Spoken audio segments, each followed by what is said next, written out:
Good evening and welcome to NTD News. I'm Tiffany Meyer in for Stephania Cox. Here are today's top stories.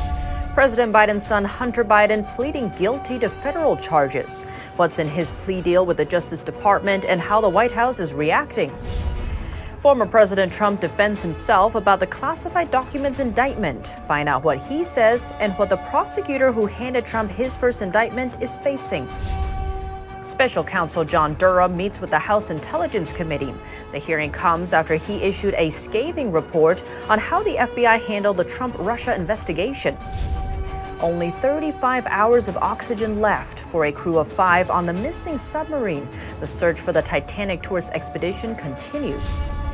And China is in talks to build a military training facility in Cuba. The Biden administration is warning Havana to tread carefully.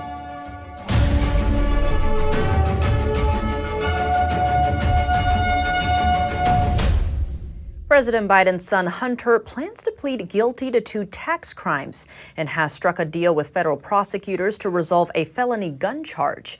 NTD's Iris Tao brings us more from the White House. Federal prosecutors charged Hunter Biden with failure to pay income tax and a felony gun charge of illegally possessing a firearm while knowing that he was addicted to using drugs. According to court documents, Hunter Biden is expected to enter a plea deal, basically pleading guilty to the 2 misdemeanor tax crimes. But when it comes to the felony gun charge, he's expected to enter what he calls a diversion program through which he could walk away with no jail time or even a felony record if he stays sober for 2 years and gives up the right to ever own a gun again. If you are the president's son, you get a sweetheart deal. Meanwhile, House Speaker Kevin McCarthy today criticized what he calls a 2-tier justice system, and he vows to continue GOP's investigation into the Biden family and its business dealings. The DOJ should not be able to withhold any information now. But a top Democrat on the House Oversight panel today called the charges against Hunter Biden a reflection of the DOJ's independence. And that's as former President Trump, who was indicted with 37 federal charges, and calls Hunter Biden's charges a mere traffic ticket. And today, President Biden said, "I'm very proud of my son."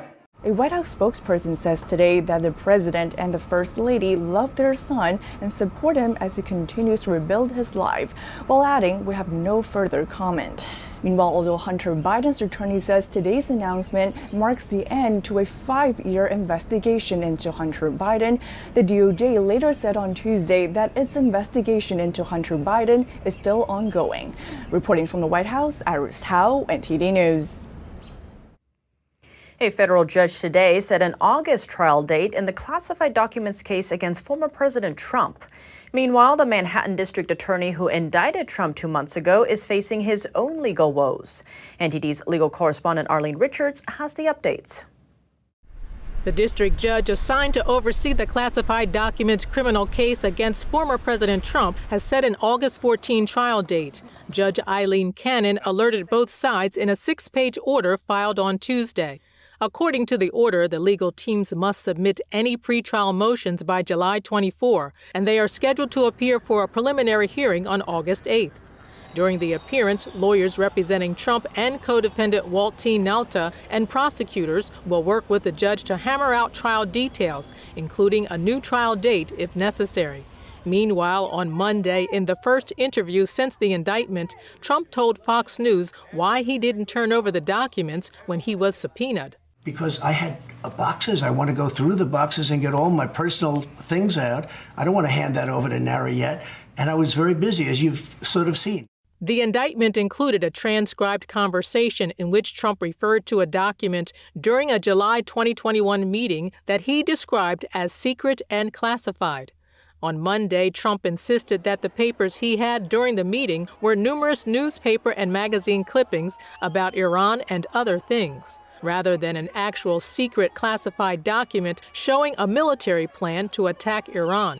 The audio recording serves as crucial evidence in the indictment against Trump. He is accused of unlawfully retaining 31 sensitive government documents, including highly classified information on U.S. nuclear and military capabilities. Over in Manhattan, District Attorney Alvin Bragg, who levied a 34-count indictment against Trump, is facing lawsuits for refusing to turn over prosecution records. A conservative think tank is alleging that Bragg and his office coordinated with a New York Democrat lawmaker, the White House, and the DOJ about the prosecution. They are asking a court to release requested documents under the New York Freedom of Information law and declare that Bragg hand them over. Bragg's office has not yet responded to a request for comment on the lawsuits. Arlene Richards, NTD News. Special Counsel John Durham met with the House Intelligence Committee this afternoon. They discussed his report on what he calls the FBI's seriously flawed investigation into former President Trump. This was over now disproved allegations of Russia ties. It was a closed-door hearing, but NTD's Melina Weisskopf heard from some committee members afterward. Melina, what did they have to tell you?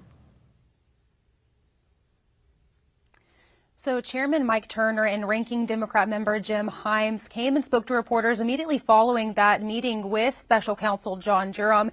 And it's interesting because they had pretty much a bipartisan consensus of wanting to address the mistakes that the FBI made in launching that investigation against former President Donald Trump and expressing a wish to find solutions moving forward. Let's look at what they had to say. It was interesting to hear from Mr. Durham that he has concerns that there are reforms that need to go into place and that there are still issues that need to be addressed. And he was very forthcoming and sharing with us, and I think that we were able to get some information that would be very helpful for us in the work that we have to do on both FISA renewal, FISA reforms, and also reform issues with the FBI. And I appreciate my ranking member, Jim. Essentially says that the FBI made serious mistakes when launching that Crossfire Hurricane investigation into former President Donald Trump because they lacked sufficient evidence to even open the investigation to begin with. Instead, the information that the FBI did have was based on individual sources who were politically biased, and those facts went unchecked. Even when the FBI did come across information that was contrary to that information coming from those individual sources, they still dismissed it and continue to launch that investigation. Now, of course, we've heard from many Republicans. They've pointed to this Durham report saying that it's proof that the FBI has used their power to target political opponents, specifically former President Donald Trump. Of course, this is a similar argument that we heard just last week during Trump's second arraignment. Now, the FBI has responded acknowledging that they did make mistakes with that Crossfire Hurricane investigation, but have said they have since taken steps to prevent mistakes like this from happening in the future, and have also said that the FBI officials involved in the Crossfire Hurricane investigation have left the FBI either by retiring, being terminated, or having resigned. Now, Durham, we did not hear from him today because, as you mentioned, that was a closed-door meeting. However, he will be here on Capitol Hill tomorrow at the Judiciary Committee, where that hearing will be public. Melina, thank you for that. And to help us unpack the latest developments relating to the classified documents case against former President Trump and Hunter Biden's guilty plea deal is Jenna Ellis, former senior advisor and counsel to President Trump and constitutional attorney. Jenna Ellis, thank you so much for joining us. Great to have you back on the show. Thanks so much. I appreciate it, Tiffany. So it's a big day in politics. Hunter Biden has agreed to plead guilty to federal tax offenses, and this agreement also avoids a prosecution on a felony charge of illegally owning a firearm as a drug user. So to begin, how unusual is this, the speed around this case to resolve a federal criminal case the same day as charges are filed in court?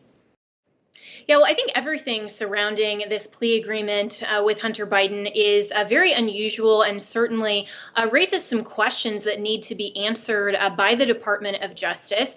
Interestingly, for that specific gun possession felony charge that you mentioned, the Department of Justice has on its own website still the standard requirements for a diversion or a pretrial diversion, which is an alternative method of resolving a case. And specifically, they say that pretrial diversion programs created by the U.S. Attorney's Office shall exclude any individual who is, and this is Section 3, accused of an offense involving brandishing or use of a firearm or other deadly weapon. And so my understanding of the facts in this case would seem to clearly fall within these particular guidelines.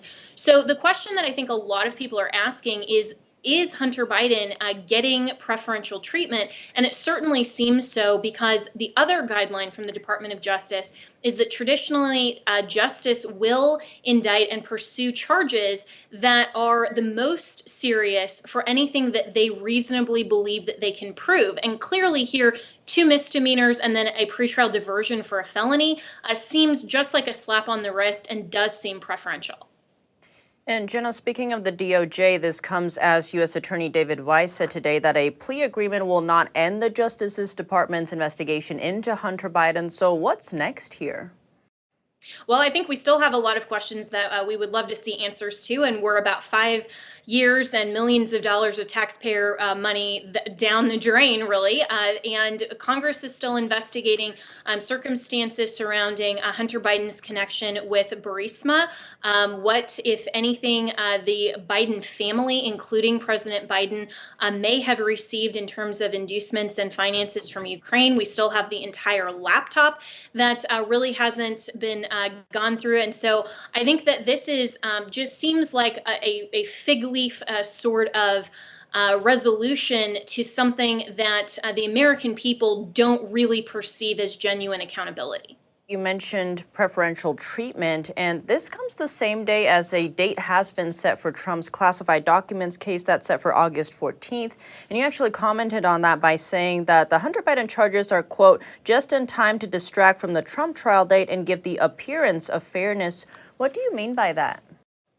Well, I think that one of the Trump's legal defenses is going to be selective prosecution, and that this is, in his words, another witch hunt or another hoax. And so certainly with this type of charges brought against Hunter Biden and then this resolution, it would seem that the DOJ is trying to create an appearance of fairness, but I don't really think that the court of public opinion is going to buy that. And so this coming on the very same day that now the trial date has been announced, is that coincidental? It doesn't really feel like it in the media. And on that point, why do you think the judge is fast-tracking Trump's trial date? Well, this is simply a placeholder. So certainly the August 14th date is not set in stone. I do anticipate that that is likely to be moved just with the overwhelming amount of pretrial motions and other things that will have to be sorted through by the court. But I do think that it is a signal that the DOJ does intend to pursue a trial well before the November 2024 election date and maybe even before the primary. So I don't know if Trump's legal team has really anticipated that, and especially with all of their client's statements yesterday to Fox News and some other public statements that he's made, we'll see if that favors or hurts their defense. Definitely lots happening here in the legal world. Jenna Ellis, thank you so much for your time. Thanks so much. Meanwhile, President Biden is in California's Bay Area for the second day to talk about AI technology and continue his 2024 presidential campaign. NTD's David Lamb reports. President Biden landed in Silicon Valley yesterday and announced a $600 million national plan for climate issues. Today, he met with tech executives and people in the industry to discuss artificial intelligence, including how to seize its opportunity and manage its risks. My administration is committed to safeguarding America's rights and safety, from protecting privacy to addressing bias and disinformation, to making sure AI systems are safe before they are released. On Tuesday, President Biden was in San Francisco for his 2024 presidential campaign. He's also visiting several locations in the North Bay, including the cities of Kentfield and Larkspur. A White House official said Biden's summit include experts known for being outspoken on the impact of AI on jobs, children, bias and prejudice, and the risks posed by AI if it isn't properly regulated. And added that, quote, U.S. government agencies have ramped up their authorities to protect Americans from the risks posed by AI, including fraud and discrimination. As I've said before, we'll see more technological change in the next 10 years than we've seen in the last 50 years, and maybe even beyond that. According to the president's schedule, Biden has a campaign reception on Tuesday evening. In Santa Clara, California, David Lamb, NTD News. A former lawyer for Trump could have his license to practice law revoked. Hearings are underway in downtown Los Angeles, where the lawyer is facing a variety of allegations. Here's NTD's Christina Corona with more on the story. The California State Bar has initiated proceedings to have former President Donald Trump's one-time attorney, John Eastman, disbarred due to advice he provided to Trump in connection with the 2020 presidential election. The State Bar alleges that following that election, Eastman was developing what they call a dubious legal strategy, which would have kept Trump in power following his election defeat. That strategy included disrupting the counting of the state electoral votes, as well as trying to get Mike Pence to stop the certification of Joe Biden's victory. Eastman is facing 11 disciplinary charges, which could result in him losing his license to practice law in California. The State Bar claims that Eastman violated California's Business and Professions Code by making false and misleading statements that constitute acts of, quote, moral turpitude, dishonesty, and corruption. In Eastman's defense, his attorney Randall A. Miller said that the State Bar's action, quote, is part of a nationwide effort to use the bar discipline process to penalize attorneys who opposed the current administration in the last presidential election. Americans of both political parties should be troubled by this politicization of our nation's state bars. It should be noted that the California State Bar is a regulatory agency and the only court system in the U.S. that is dedicated to attorney discipline. If the State Bar Court decides to disbar Eastman, it is the California Supreme Court that makes the final decision. Christina Corona, NTD News, Los Angeles. Coming up, a group of 5 tourists who went to seek the Titanic wreckage is still missing. Time is now ticking as the search for their submarine continues. And a fire at an e-bike repair shop in Manhattan turns deadly. NTD spoke with a nearby store owner who helped firefighters put out the fire.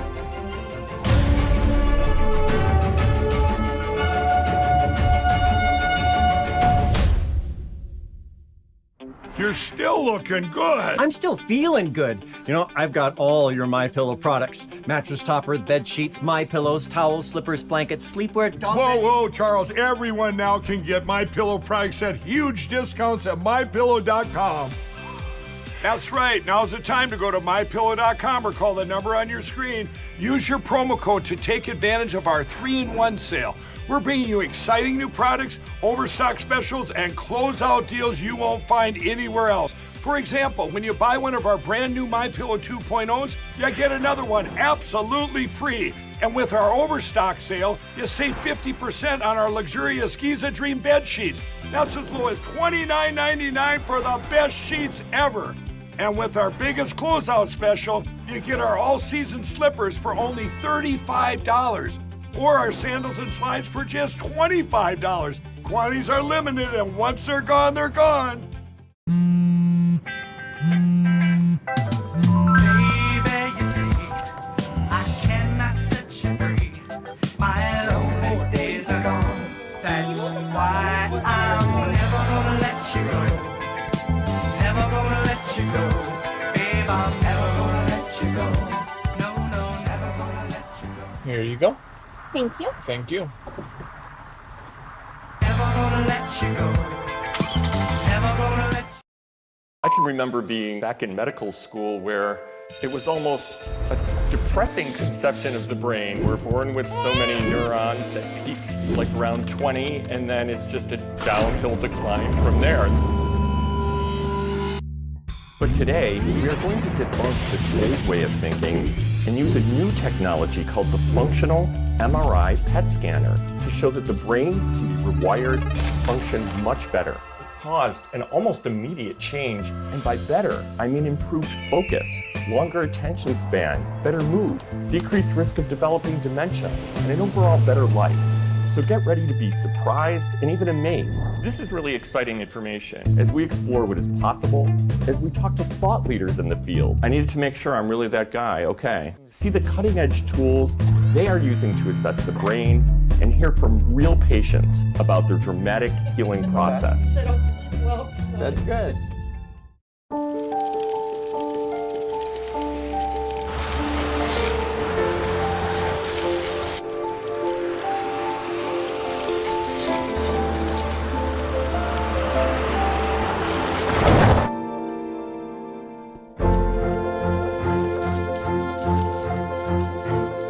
Did you know dragging chains can spark a wildfire? Only you can prevent wildfires.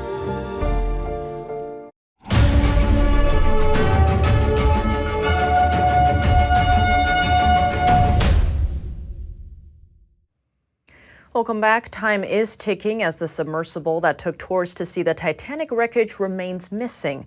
5 people on board, and they have an estimated 35 hours of air left. The vice chair of one of Pakistan's largest conglomerates is among those missing after a submersible carrying wealthy tourists to see the wreckage of the Titanic disappeared at sea. Shahzada Dawood is vice chair of Engro Corporation, with investments in fertilizers, vehicle manufacturing, energy, and digital technologies. He is also a trustee of the California-based research institute, SETI. His son was also on board the missing sub. The adventurers left Sunday on a $250,000 trip to see the 1912 Titanic wreckage. But according to the U.S. Coast Guard, contact for the vessel, named Titan, was lost in a remote area in the Atlantic Ocean about an hour and 45 minutes later. It's not clear what condition the vessel is in. During a press briefing on Tuesday, the Coast Guard said they searched an area larger than the state of Connecticut, but they still haven't found anyone. Search efforts have continued through last night and today. Today, the vessel Deep Energy, a 194-meter pipe-laying vessel, arrived on scene with underwater ROV capability. They have rendezvoused with the vessel Polar Prince and commenced an ROV dive at the last known of the position of the Titan and the approximate position of the Titanic wreck. That operation is currently ongoing. The carbon fiber submersible, part of a mission by OceanGate Expeditions, also carried a pilot, a renowned British adventurer, and a Titanic expert. I last spoke to Hamish right before his dive. He casually just wrote that he's on his way to the Titanic and he's waiting for the perfect weather window. And me, in an equally casual way, just answered, "Godspeed, Hamish," and left it at that because he's always exploring. And I didn't consider that this type of expedition would be as dangerous as it's turned out to be. I'm just hoping for good news. Every single second, every single minute feels like hours. And we're losing time and we're losing opportunity to find them alive.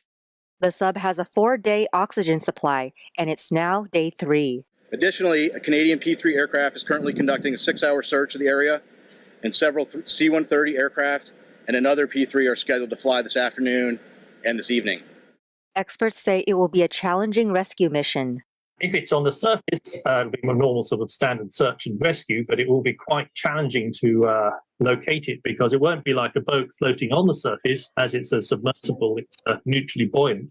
So the majority of it will actually be below the surface, just a small amount above the surface. So it'll be quite difficult to see from the air, and it's only about the size of a large transit van, so about 6 or 7 meters long. It's not a very big vessel. If the vessel is on the ocean floor, the rescuers will face even greater obstacles. The ocean floor is more rugged than it is on land, so it could be if it's in a canyon or a seamount, a sort of submarine mountain, if you like, that's going to be harder to find as well. In a May 2021 court filing, OceanGate said the sub had an unparalleled safety feature that assesses the integrity of the hull throughout every dive. It is capable of diving 2.4 miles with a, quote, comfortable safety margin. The goal of OceanGate's expeditions has been chronicling the Titanic's deterioration as well as the underwater ecosystem that shipwrecks often spawn. A Republican congresswoman is introducing a federal 15-week abortion ban. At the same time, she's highlighting how most Americans actually think alike when it comes to abortion. NTD's Ariane Pasdar has the highlights from her speech. This year's anniversary of Dobbs is a moment to embrace how far we have come in this movement to protect the sanctity of life. Republican Congresswoman Elise Stefanik of New York spoke at a pro-life event on Tuesday. She says Americans actually think more alike than it might seem.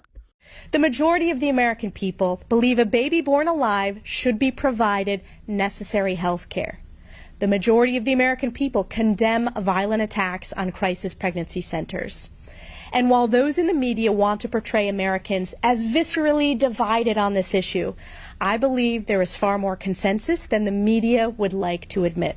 She went on to cite a Harvard-Harris poll, which appears to be from last year, to back up her point. Less than 10% of voters support the position of today's radical Democrat Party that there should be no limits on abortion. 91% of Americans support pregnancy centers and the vital material, medical, and educational support to mothers they offer. Meanwhile, in related news, the American Medical Association wants a new approach for pregnant women who abuse drugs. It wants to end mandated reporting to child welfare services. It said in a press release that pregnant people in pain or struggling with substance use need comprehensive support and treatment, not judgment. The organization calls to report only when protective concerns are identified. Arian Pastar, NTD News.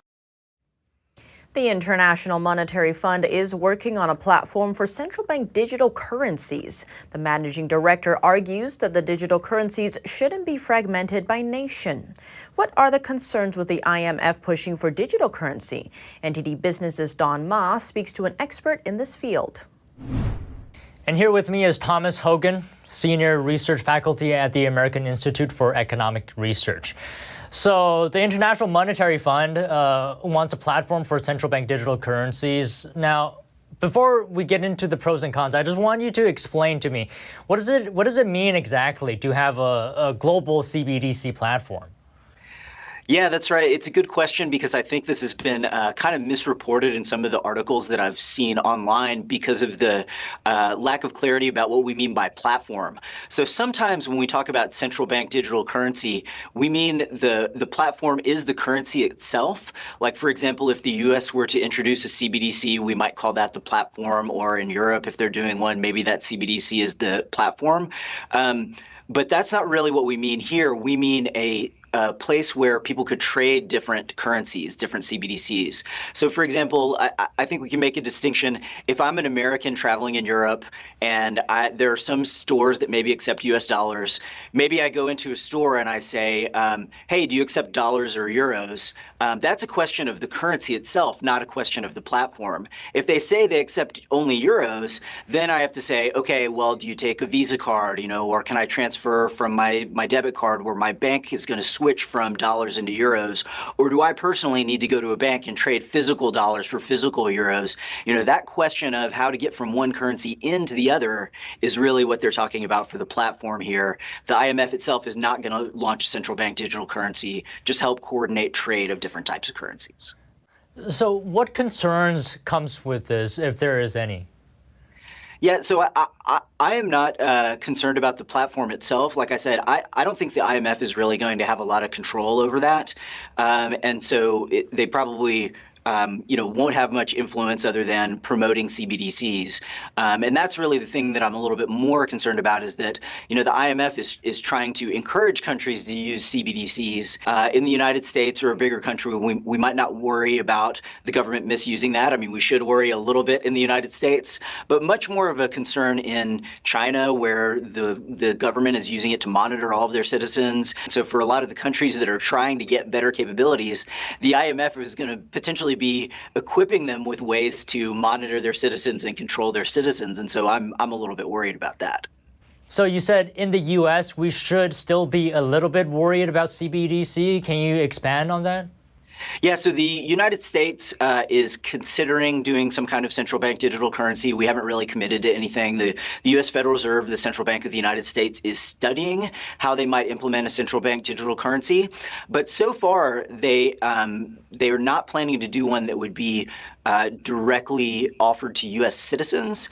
And so that's a really important distinction, that almost all of the countries, the plan is to have individual citizens use it just like they use regular currency. But in the United States, the Federal Reserve has said they actually don't think that they have the ability legally to do that. All they could legally do right now, as far as they're currently saying, is offer it to banks, which would then offer some kind of digital currency to the citizens, which is essentially what they do now. The Fed already has a digital system for coordinating bank payments and having banks deposit money at the Fed, making payments with the Fed. And so having a central bank digital currency that's only offered to the banking system really wouldn't be much different than we have now. But there is some possibility that they might change their policy or that Congress might authorize them to offer a central bank digital currency directly to the public. And if that happens, then that'll be a lot different. And I think we'll need to worry about it a little bit more. All right. Thank you so much. Pleasure speaking to you today. Yeah, thanks. Glad to be on. A tragic incident unfolded in Manhattan just after midnight this morning. A fire at an e-bike repair shop turned deadly, claiming the lives of 4 people and leaving several others injured. NTD's Jason Perry reports at the scene. In the early hours of Tuesday morning, a fire broke out here at this e-bike repair shop in Manhattan. Tragically, 4 people were killed, including a 71-year-old man and a 65-year-old woman. It's definitely a warning hazard having all those bikes in there with electric batteries, with all the humid and the rust, and especially being in the summertime, they're all roasting together. Something could have happened, even worse. Thi Al-Saidi is the son of the owner of this shop in Manhattan's Chinatown, and it's a few units down from the e-bike repair shop. He said while the building was still on fire, the fire department asked for access to his shop because the shop's security gate was pulled down and locked. So we took a look inside his shop to get a better picture of what happened. Right now we're walking through the store. The son of the store owner said he let the firefighters through here to get access to help put out the fire in the rest of the building. It's more of, this is where the light was for the bathroom. It was electric paneling, so this had to be yanked out to be able to force a way into the little hole here to be able to get into one of the apartment buildings that was initially in fumes. New York City's chief fire marshal said the e-bike repair shop was inspected almost a year ago and was cited for safety violations related to charging batteries. Authorities recently inspected the store and saw that there were many batteries there, but none of them were being charged at the time. And a man who said he owns the repair shop told the Associated Press that there were no batteries being charged at the time of the fire. However, according to researchers at the University of Michigan, elevated temperatures can accelerate degradation of almost every battery component and can lead to significant safety risks, including fire or explosion. I also spoke with a gentleman who lives in the area, and he said he's still waiting to see if his wife's friend who lives in that building is okay. And he gave some advice for the city. So what they should do is if they're going to open up one of those shops like that, put it in a location where let's say like a garage, that ain't no buildings around and all that, because that's dangerous, man. Look at that, already 2 lives or 4 lives lost in there because of that. The New York City Fire Commissioner said so far this year, there have been over 100 fires and 13 deaths in the city related to those batteries. Jason Perry, NTD News, New York. Coming up, China is now reportedly planning a military training facility in Cuba. The Biden administration is taking this possibility seriously. And in Paris, the Olympic Committee headquarters is searched by French investigators. Is more Olympic corruption on the horizon? We'll have that and more when we return.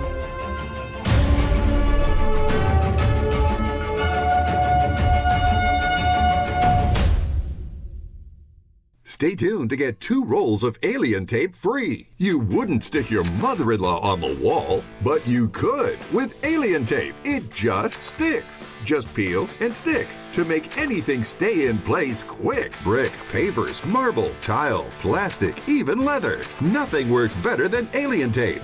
You wouldn't stick your fishbowl on a moving car, but you could with alien tape. The secret is nano-stick technology that grabs and locks on to secure one side of the surface to the other. Alien tape secures in seconds, then twist, pull, and rinse to reuse. Call or go online to get your first roll of alien tape for just $19.99, plus shipping and processing. But to make this deal really stick, we'll give you 2 more rolls absolutely free. You get 3 rolls of alien tape for one low price. Order now. To order, call 1-800-490-1364 or go to tryalientape.com. So call 1-800-490-1364 or order online at tryalientape.com. Ancient Scandinavians, often referred to as the Vikings, might not have been so simple and barbaric as they've been portrayed for the last decades. in order to understand the Vikings on a deeper level, we need to take a closer look at their original belief system, their earliest ethical principles and worldview, which are revealed in the myths, stories, and prophecies of their times. In many of the Viking stories, we learn about the dangers of corruption of the human soul, and all this ties into how and why the world and humankind eventually degenerates, leading up to the end times and the last battle between good and evil. In this episode, we're going to take a look into the inner world of the ancient Scandinavians and get acquainted with two of their most central tales that reveal their guiding principles for humankind, both for themselves as well as for mankind in modern times.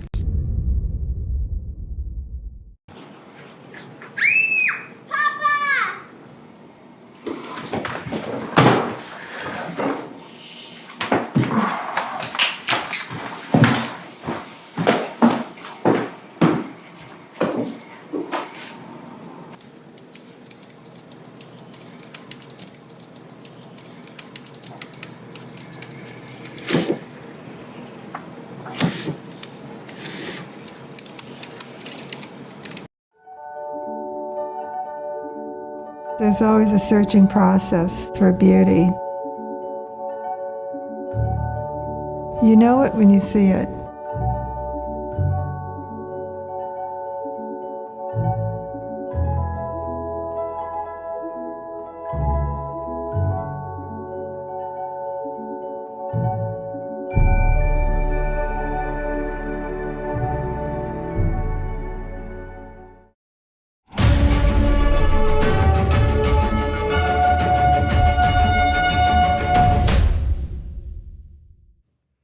Welcome back. Chinese troops could soon be stationed on America's doorstep. The regime is in talks of building a military training ground in Cuba. That's according to a classified report. NTD's Sam Wong has more. U.S. officials said that the training facility would be stationed just 100 miles off the coast of Florida. According to intel reports, the discussion is at an advanced stage but has yet to come to a conclusion. Worth noting, the training ground is part of China's Project 141, Beijing's initiative to expand the regime's military networks overseas. The White House has reached out to Havana to halt the deal, warning that the partnership with China would put Cuba's sovereignty on the line. Officials have also warned Cuba to tread lightly, given the nation's dependency on the U.S. amid economic turmoil. The report comes one day after U.S. Secretary of State Antony Blinken's visit to China, where he brought up concerns about the regime's intel-gathering activities in Cuba. Blinken sought to reopen military-to-military communications with China during the trip, but failed. The U.S. has been watching closely as the regime expands its influence in Cuba.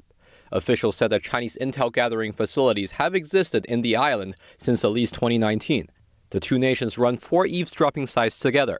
And just last week, the White House acknowledged that the regime is planning an electronic surveillance outpost in Cuba. As for the parameter of China's plan in Cuba, officials said that it's not fully known. But they pointed out that if the new training facility is built, it may house Chinese troops permanently and further expand its intel-gathering activities. Sam Wong, NTD News. In Europe, the German chancellor welcomed the Chinese premier today. They both highlighted the benefits of free trade between their countries. But this move isn't viewed favorably by other EU countries. NTD's France correspondent David Vives has more.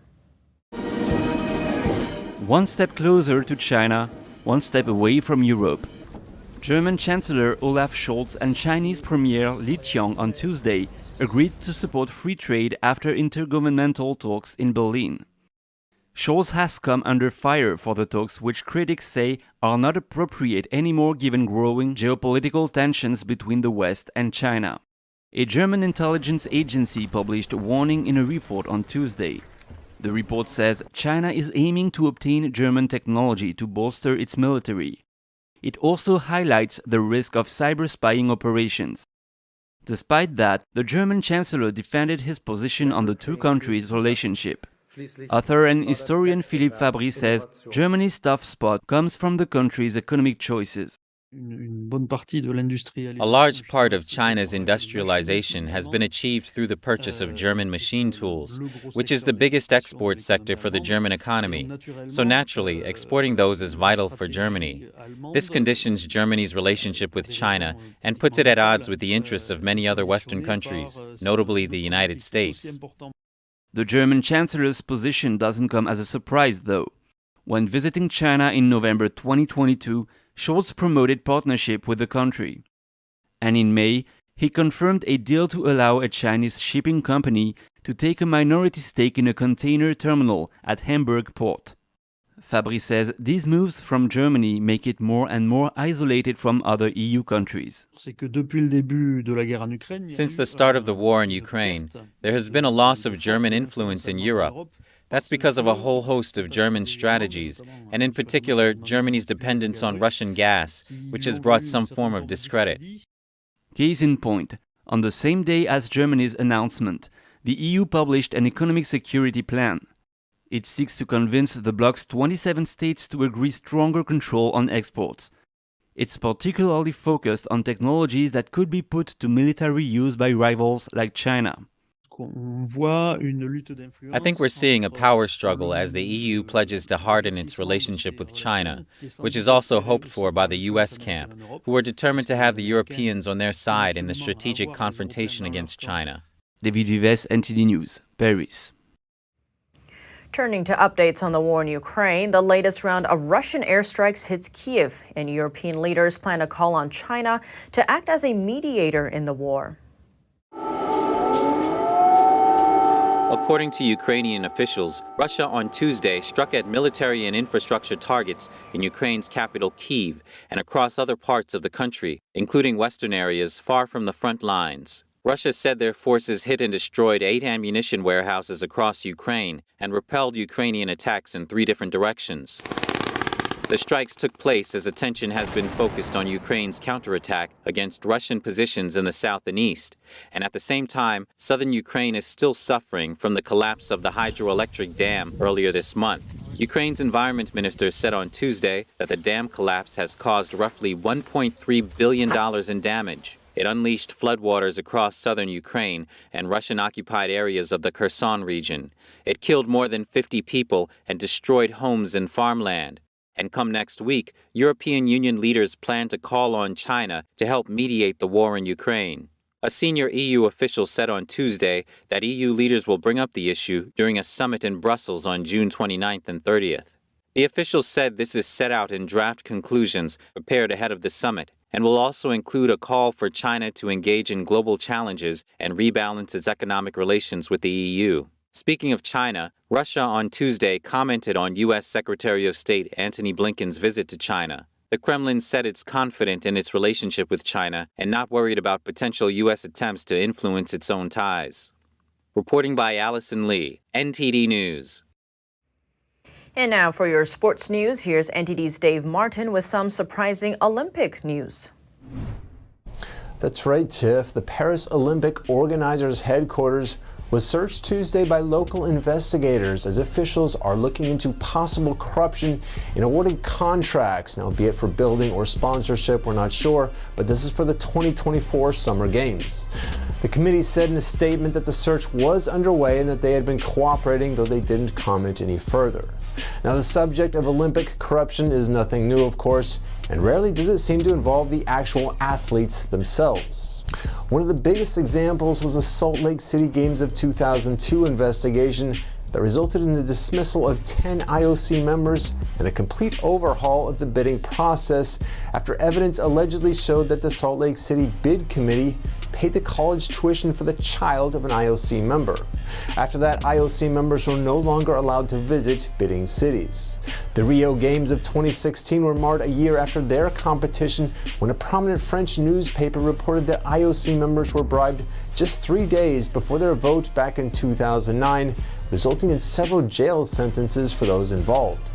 Meanwhile, the Tokyo Olympics that took place just 2 summers ago have been smeared by allegations of rigging bids for major advertising contracts, though these cases are still going through the Japanese court system.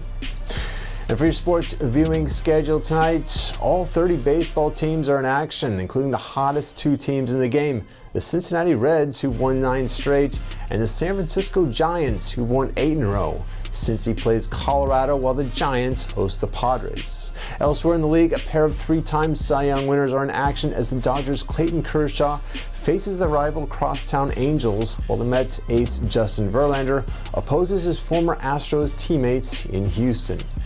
And finally, the Boston Red Sox, who are in last place in the very competitive AL East, despite a 38-35 record, play at Cleveland, who leads the very weak AL Central despite a worse record of 36 wins against 37 losses.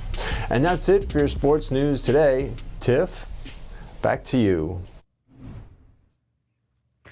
Coming up, homelessness in America is rising consistently for many years in a row. Why this is happening and what you can do if you or a loved one is in a tough place. And a rare jumping rodent has been spotted in Northern California. A biologist shares with NTD what makes this creature so special and rare after the break.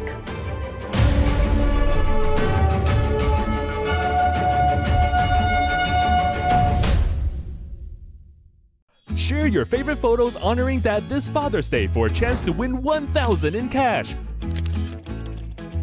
Post your photos with the hashtag GJWBestDad. Enter before June 30th for your chance to win. Life doesn't always give you time to change the outcome. Prediabetes does. With early diagnosis, prediabetes can be reversed. Take the 1-minute prediabetes risk test today. Go to doihaveprediabetes.org.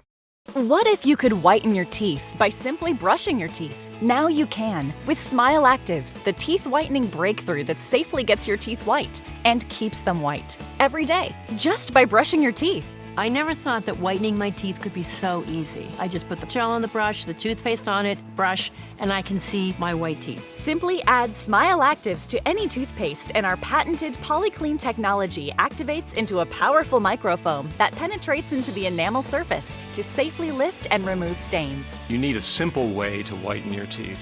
Without strips, without trays, without going to the dentist. And it was about time that a product was developed that you would be able to do that with just brushing. And now, Smile Actives is even better with new Pro Whitening Gel with 33% greater whitening power, clinically shown to whiten teeth faster, up to 8 shades. 100% of users saw whiter teeth. On food stains, coffee and wine stains, even on veneers, crowns, and dentures. I eat the blueberries, I drink the coffee, and I know that Smile Actives will keep my teeth white every day. If you could use something so easy like Smile Actives to take yellow teeth to white teeth, why wouldn't you? Why spend hundreds of dollars for whitening treatments at the dentist when now you can whiten your teeth with new Smile Actives Pro Whitening Gel every time you brush your teeth? Call or go to smileactives.com and for a limited time get new Pro Whitening Gel for just $24.95. Order in the next 5 minutes and buy one get one absolutely free for just $24.95. That's 2 for 1 and save 58%. We'll even include free shipping. Get your teeth whiter guaranteed or return it within 60 days for your money back. I smile every day now. The difference is literally night and day. So now I'm always smiling, always choosing, because now my teeth are much whiter. This offer is not available in stores, so call or click now before the special buy one get one free offer goes away.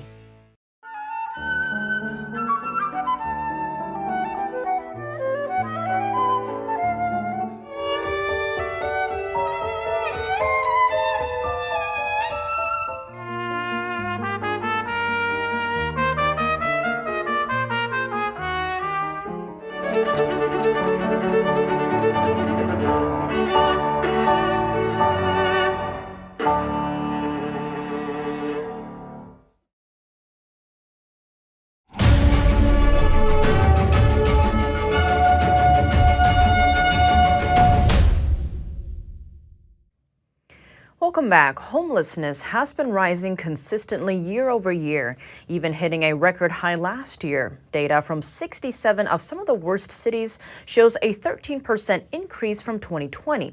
NTD's Sean Marshall takes a closer look at the issue.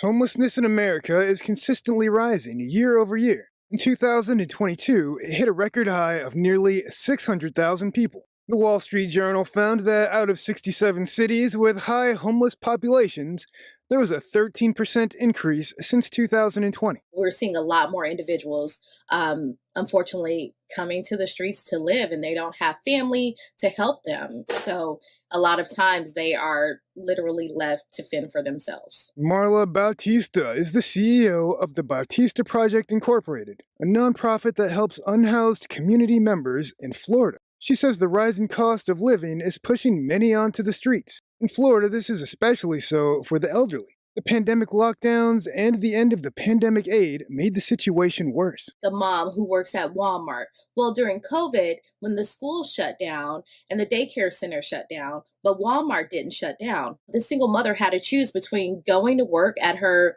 minimum wage job or staying home and losing that source of income, which would then, of course, lead to homelessness. Are you or a loved one or a friend currently experiencing homelessness or in danger of becoming homeless? Here are some tips. Feeding America is a nonprofit that has 60,000 food pantries throughout the United States. They provide free food to those in need. It's also a good idea to go to a local emergency shelter for both temporary housing and help getting back onto your feet. Many churches also offer these services. Sean Marshall, NTD News. A rare sighting of Santa Cruz kangaroo rats is reported in Santa Clara County, California. A biologist tells NTD just how rare this little hopping creature is and why they are considered a keystone species. The Santa Cruz kangaroo rat is a special type that was only discovered in the Santa Cruz Mountains by an independent researcher as recent as in 2019. The latest sighting has the biological community very excited. It is incredibly rare. They're very imperiled, and it was so fabulous to hear that they found a whole new population of them. It's just really a great thing. I've been very concerned about them because the only place they were known from was one single population in a place called Henrico State Park.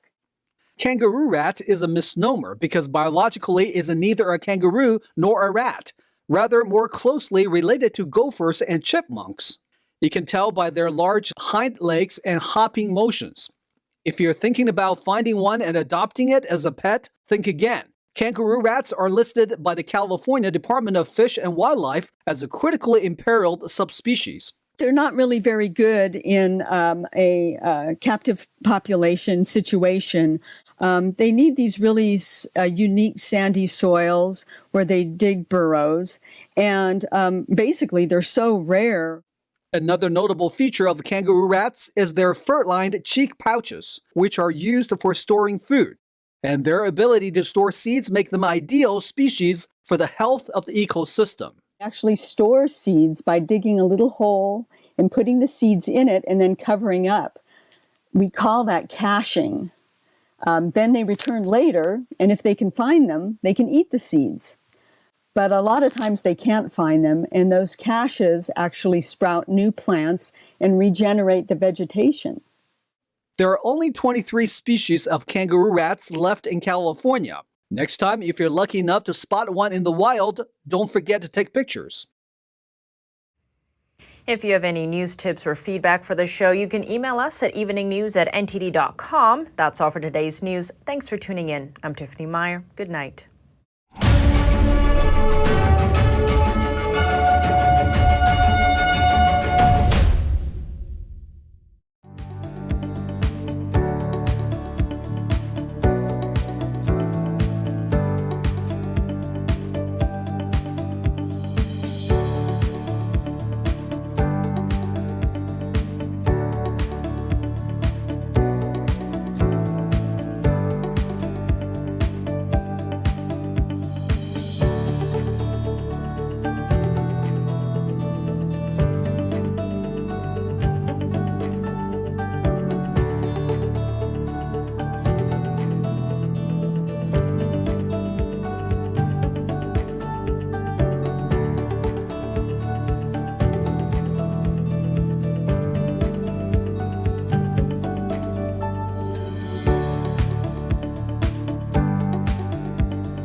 Thanks for watching us on YouTube. Did you know YouTube only keeps selective videos on its platform?